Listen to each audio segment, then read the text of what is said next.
I think we need to find moments of taking that pause wherever we can find them.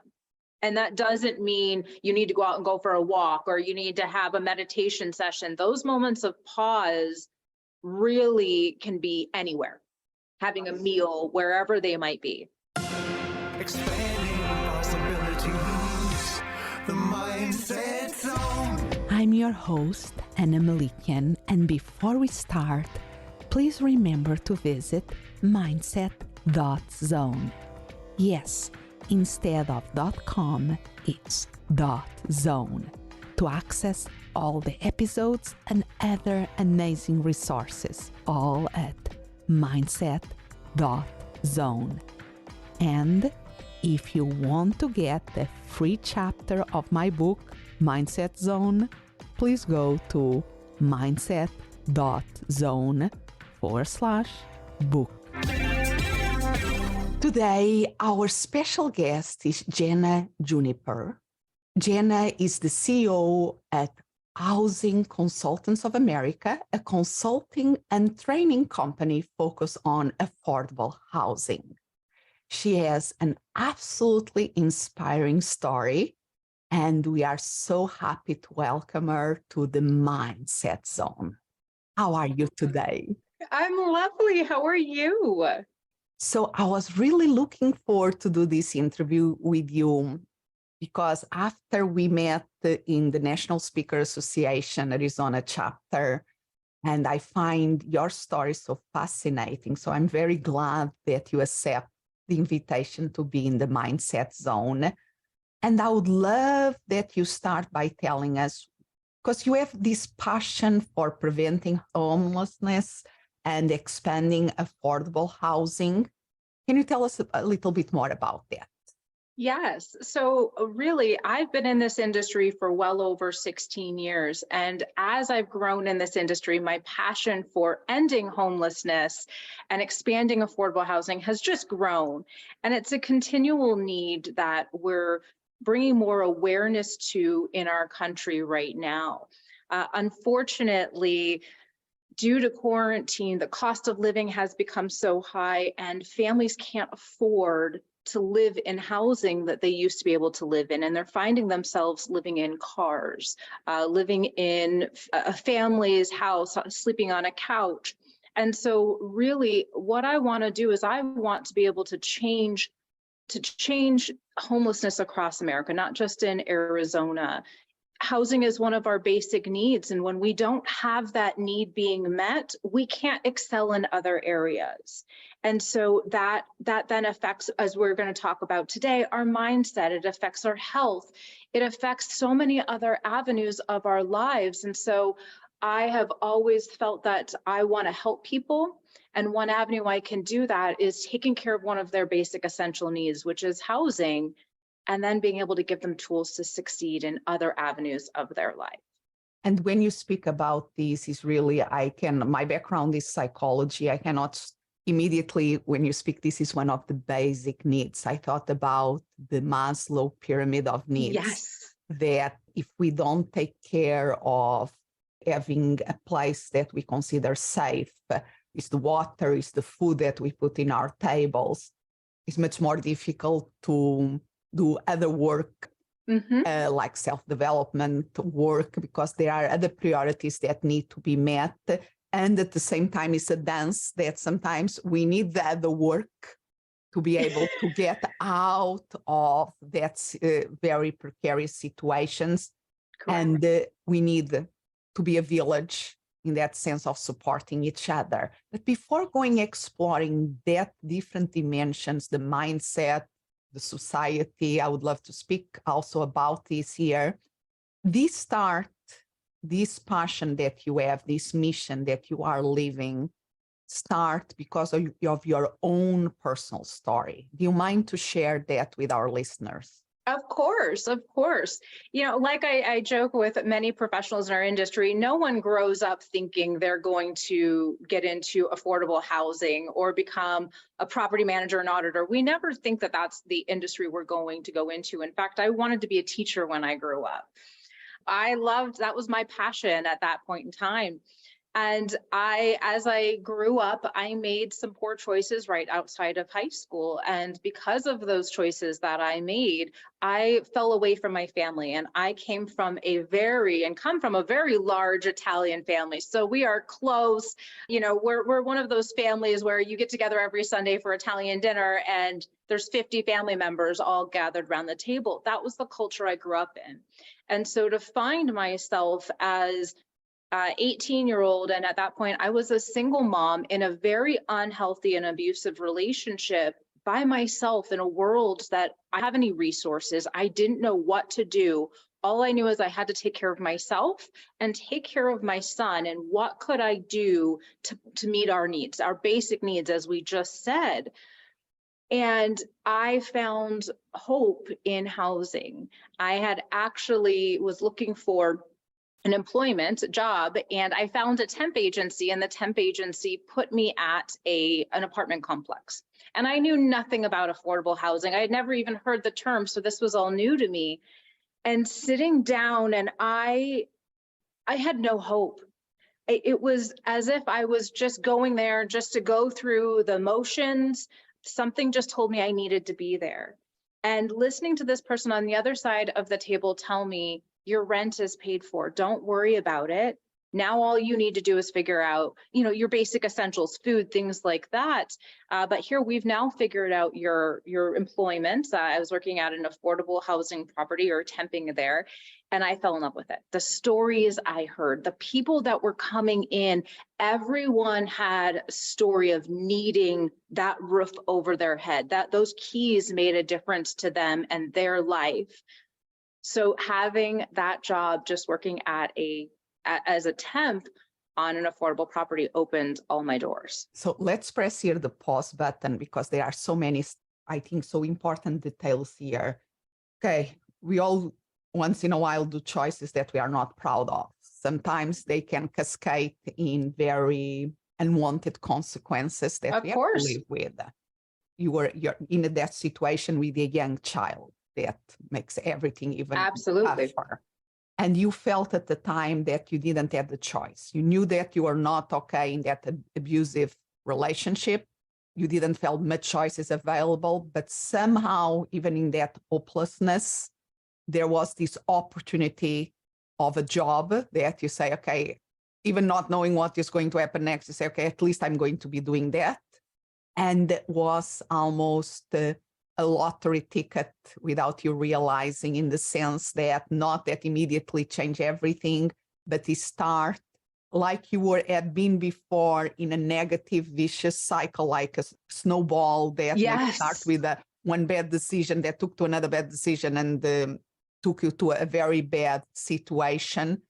This job within these conditions, with this network of support, was the positive cycle. Sometimes we get in the wrong train and we learn from it, but sometimes we see the right train coming along and we don't jump in, but you jump into the right train and you start to build from it.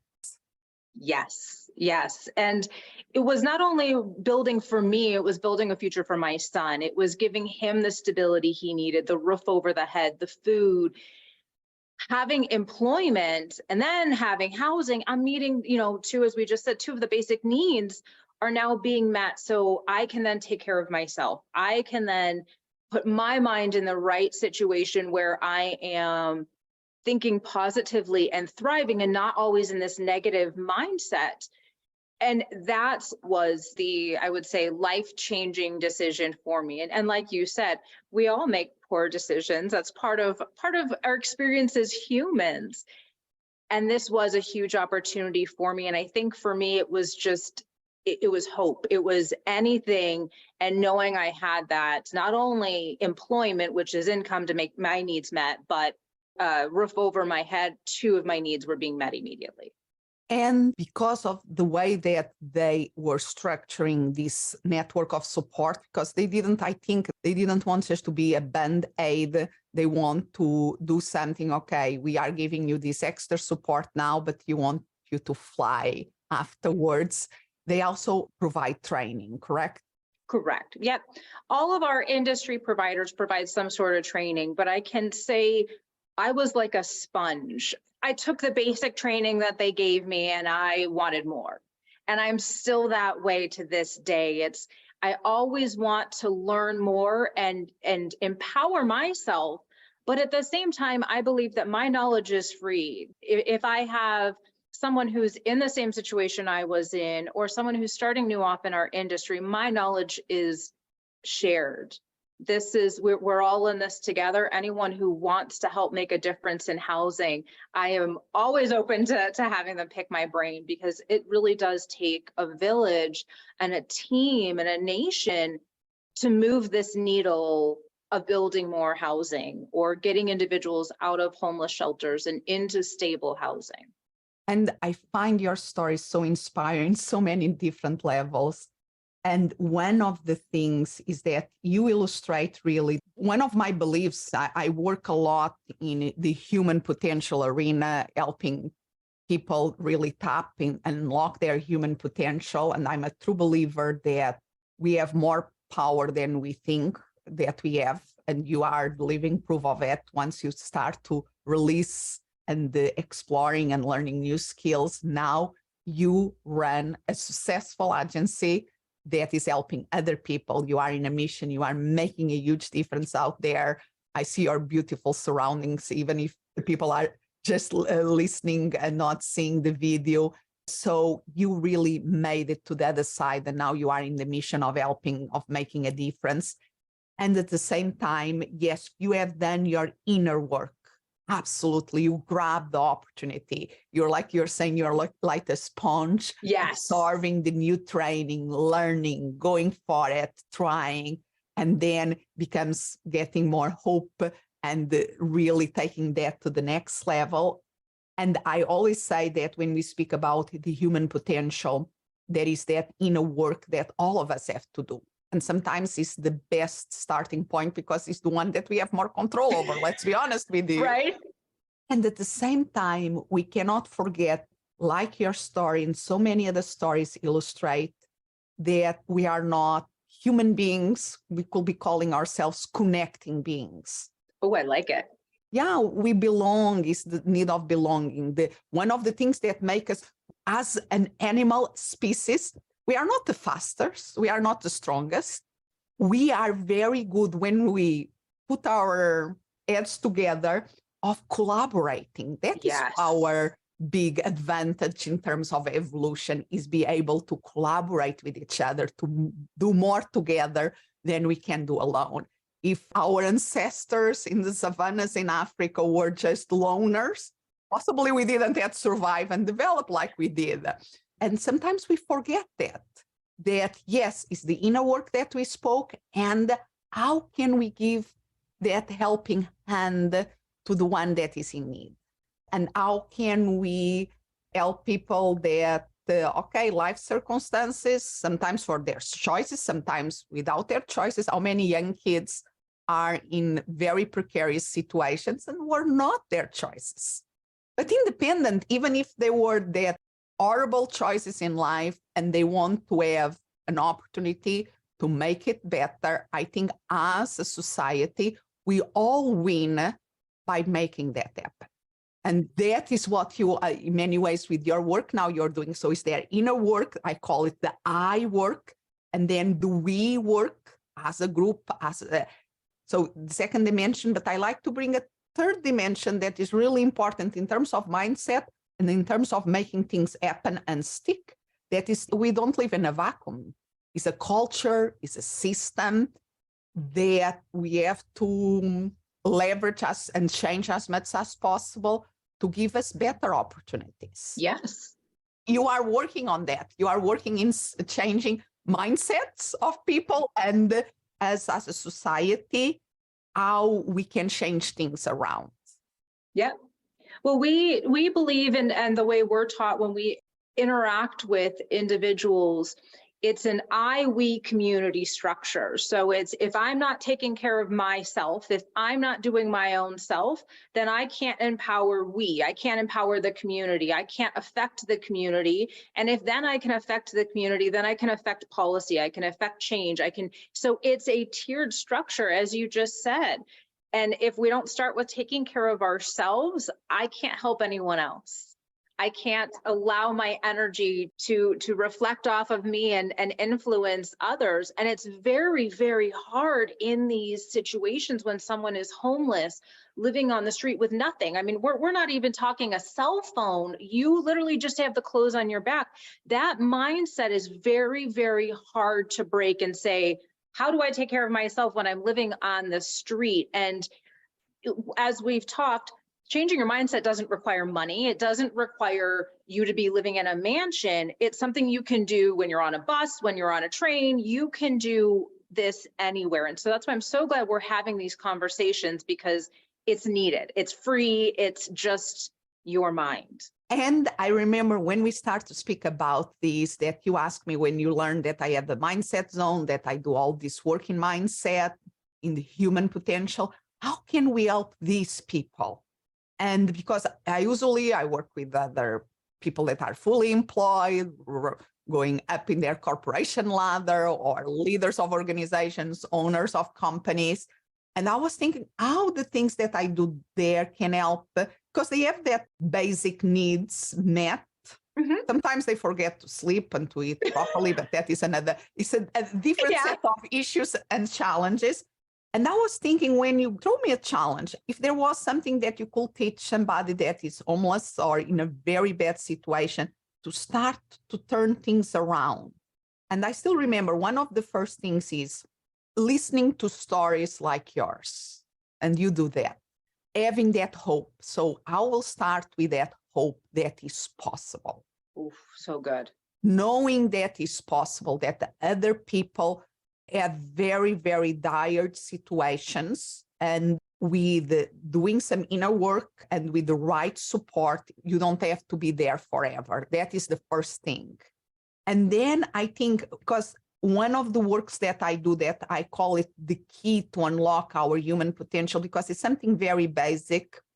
I think everybody, if they learn these three basic things, they can leverage so many other things that happen out there, and many other resources. That is, let's pause. Let's learn not to. It's very easy for us to be in the reactive mode.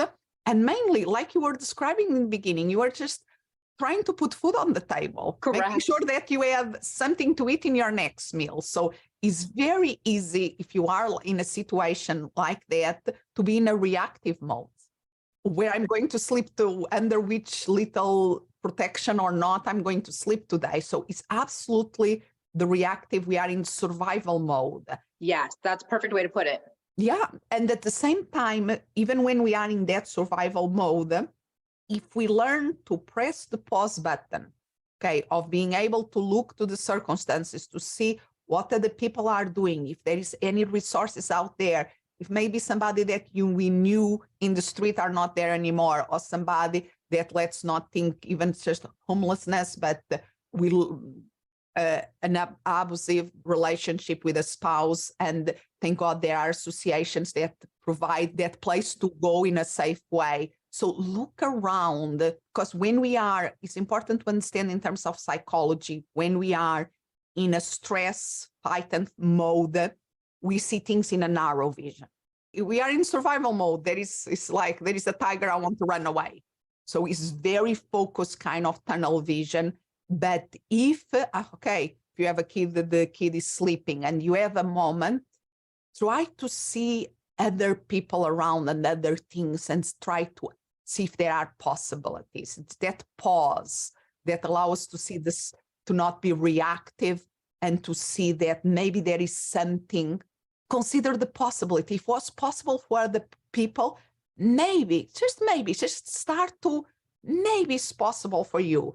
Sometimes we doubt ourselves a lot, but let's use the doubt in our own benefit. In the sense, starting to doubt that kind of believes, the mindset that is this way and there is no way of changing this. Correct. Maybe there is a way of changing this. So use that doubt in your favor, and then maybe you will start to see possibilities, and you start to realize that the way that you think affect what you believe and what you do. And that these are dimensions, and of course what you do affects what you think. Absolutely. And now you feel all these are other three dimensions that interact with each other. But developing a little bit of the self-awareness give us more power. It's almost, I love to give that image of the deck of cards. We are playing a game. Yes, life circumstances, sometimes we are given a set of cards that we didn't choose. Okay. Mhm. But if we make that pause and that self-awareness and reflection, we can decide how we play the cards. And the game is rigged. There will be Yes. other people that will have more turns to play, and you are there looking, when is my turn? But keep the hope, because when is your turn, play the best card that you have. Yes. And I think you are so on point on this, because I spend time in homeless shelters and with some of our vulnerable youth, and I can tell you taking that pause is so essential, because even just for an individual who, let's say, is just at a shelter receiving food, in that moment of just having a meal taken care of, that pause can allow their mindset to just release. And as we know, when you're in that fight or flight mode, you're too stressed to see what might be around you. And there might be flyers that you're not seeing, resources you're not seeing, because you are so narrow focused and you're in this fight or flight mode. You're not seeing maybe the resources that are around you or the potential that's around you. And so that is so important. I think we need to find moments of taking that pause wherever we can find them. And that doesn't mean you need to go out and go for a walk, or you need to have a meditation session. Those moments of pause really can be anywhere, having a meal, wherever they might be. It's like having a meal.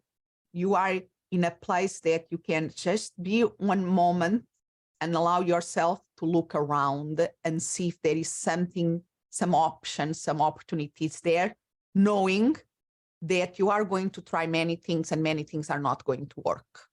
It's not just, so if you try something and that something doesn't work as you expect, it's just part of the journey, and it's tough and it's not fair. This is not a fair system or a fair life, but there are things that you can do. When I'm working with people, I call it the PIE method. So 3 letters, P-I-E. So the P for pause, to creating that pause. The I is increasing the self-awareness. So now that we have that container, that pause, we can become more self-aware and see how things are playing around us and how our role in that game that is life. E is for embracing the experimentation mindset, because when we are doing an experiment, even when it doesn't work, we are gathering very relevant and important information that allow us to do something better in the future. So I like to say there is no failures, just new information to learn from. But I know that when circumstances are tough and we have the hope of something, and that something that doesn't materialize, is absolutely devastating. I'm not denying that. The thing is that keep looking and keep trying. You will have more options that way. Yes, yes. Well, and I think that is so important too, is sometimes we set our expectations, and if we don't see the universe or what we're believing or hoping for come to fruition immediately, we all of a sudden say, well, then that method didn't work, and so we back off. And what we have to remember is sometimes that takes time. We don't win the lottery overnight. Unfortunately, not all of us do. So it's really important to understand that these methods take time, but it's the continually repeating this process on a daily basis, hourly basis, especially if you have time, that will then just attract positive things into your life, the resources, the people, and it'll slowly then change your mindset on a daily basis from 8 a.m. to 5 p.m. and then it'll be all day. It's so important. And I have to let you know, since we've talked, I have implemented your PIE method. I actually schedule my pauses now because I knew I wasn't taking them enough. And that is so important. Even if it's just 10 minutes, that pause is rejuvenating, Absolutely. re-energizing. We need that moment to reassess, to restart. Every day is a new day. The sun rises and the sun sets. There is this renewal in nature that we have. Trying to sleep, even if it's in not good conditions at night, waking up in the morning. Even a breath cycle is a cycle of renewal. Breathing in and breathing out is a cycle of renewal. It's a moment of restart that we have. So I know that when circumstances are really tough, and I'm very lucky, I've never had to face those circumstances, but I face other type of challenge in my lives, even pain. Somebody if had pain after surgery, the moment of the pain is really difficult to see anything else besides the pain. And I still remember many years ago, I had a surgery that was really, the post-operation was really tough. And I was focusing one breath at the time, was the only thing that I could focus. And some days we can only focus 1 minute at a time, or 1 hour at a time, or 1 day at a time, whatever it is. But it's this restart, this power of restart, and the pause is to give us a moment of gaining the energy Yes. to be able to be more there and to take advantage of the opportunities. You said that perfectly, absolutely perfectly. It is one moment at a time. It's not a year at a time. Break it down. If, you know, sometimes, and we know as sometimes parents, we try and our kids want to bite off and have these big goals, and we just need to break it down in smaller pieces. So one moment at a time, one meal at a time, one night at a time. And really for the population that we're trying to assist, that is so critical. One moment at a time. And for the helpers, for the people Yeah. like you that are in a mission of helping, the people that you have working with you. So many people really are trying to make a difference, making incredible impact out there. Please, please, please, please. You have to also do this. Teach them by example, taking care of yourself. If they can make the pauses, you also can make the pauses. If they can learn about self-reflection and how to use and improve their mindset, we all have to do this process too. And when we are trying our best and things doesn't work out, we can learn from it, and we have to recharge ourselves. So it's a big, big thing. I'm all about making a bigger impact out there while avoiding the burnout, because if the helpers burn out, then there are less resources out there. You are absolutely right. Absolutely right. And it's that connection that they make, right? If our workers and our support system isn't energized and taking care of themselves, then when they deal with our service providers or our youth that are coming in, they don't even have the energy or the tools to provide it.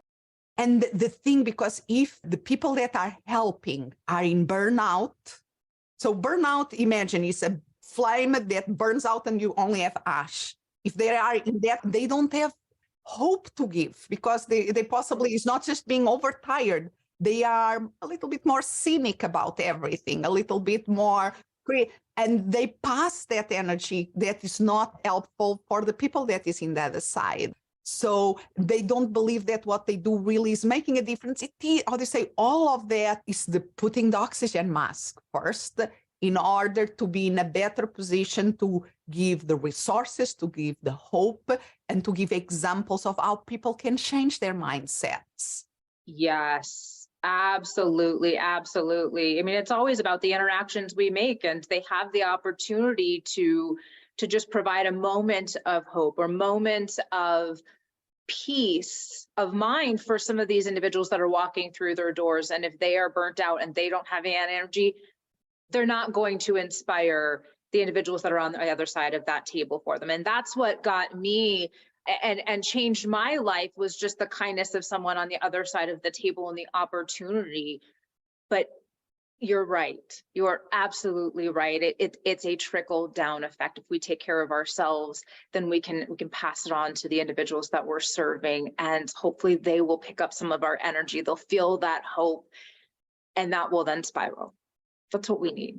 A positive spiral. So where people can learn more about you and about the work that you do? So they can find more information on me on our website. It's housingconsultantsofamerica.com. And on there has all of our contact information, our social media links, or they can find me on any social media platform under Jenna Juniper, Juniper. And I'm happy to answer any questions. We work with nonprofits. We partner everyone together to really try and make a difference in this movement right now. And I will make sure that I put all those links in the show notes of this episode. And anybody out there that is listening, please pass this episode along to anybody that this conversation can be inspiring. I also give away a free chapter of my book that teach a little bit about this, about pausing, increasing the self-awareness, and the embracing experimentation. Anything that can help us, simple tools that can help us learn and make the best of what we have. I think we have to grab them and run with it. Absolutely. And your method is wonderful. Absolutely wonderful. Much. Wonderful. Well, I'm glad we got to connect and chat and hopefully make a difference. Absolutely. Expanding possibilities, the mindset zone. Thank you for listening. And remember to visit mindset.zone. Yes, instead of .com, it's .zone. There you can find all the episodes and other amazing resources, all at mindset.zone. And if you want to get a free chapter of my book, Mindset Zone, please go to mindset.zone/book. As always, I'm so grateful you are here. Expand what's possible for you, for the ones around you, for the world.